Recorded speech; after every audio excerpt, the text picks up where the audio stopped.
Friends, good morning. నా పేరు సలీం. నేను హైదరాబాద్లో ఉంటాను. ఈరోజు మన వెస్టిజ్ షార్ప్ వాటర్ ప్యూరిఫైయర్ ఏ విధంగా వాటర్ని ప్యూరిటీ కంప్లీట్గా మంచిగా ఫిల్టర్ చేస్తుంది ఇప్పుడు నేను మీకు ఎగ్జాంపుల్ చూపిస్తున్నాను ఒక డెమో ద్వారా. ఇది వచ్చేసి మనకు మంజీరా వాటర్, ఇది వచ్చేసి మనకు బోర్ వాటర్. నేను కనెక్షన్ గిట్ట బోర్ వాటర్కి ఇచ్చాను, ఒక్కసారి చూడండి. ఇది వచ్చేసి ఎలక్ట్రోలైజర్ అంటారు దీన్ని. ఇది వాటర్లో మనం పెట్టినప్పుడు ఇది వాటర్లో ఉన్న చెడును గ్రహిస్తుంది, ఇది వచ్చేసి ప్యూరిటీని గ్రహిస్తుంది. సో ఇప్పుడు మనం ఫస్ట్ వాటర్ అనేది నింపుదాము. సో ఈ 4 కప్పులు ఉన్నాయి కదా, ఫస్ట్ కప్లో నేనేం చేస్తున్నాను, మంజీరా వాటర్ తీసుకుంటున్నాను, ఇక్కడ పెట్టాను.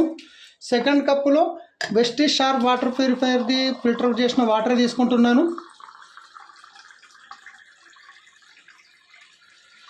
ఇది ఇక్కడ పెట్టాను సెకండ్ కప్. ఈ 3వ కప్లో వచ్చేసి బోర్ కనెక్షన్ నుంచి వచ్చే వాటర్ తీసుకుంటున్నాను, ఇది ఇక్కడ పెట్టాను. 4వది వచ్చేసి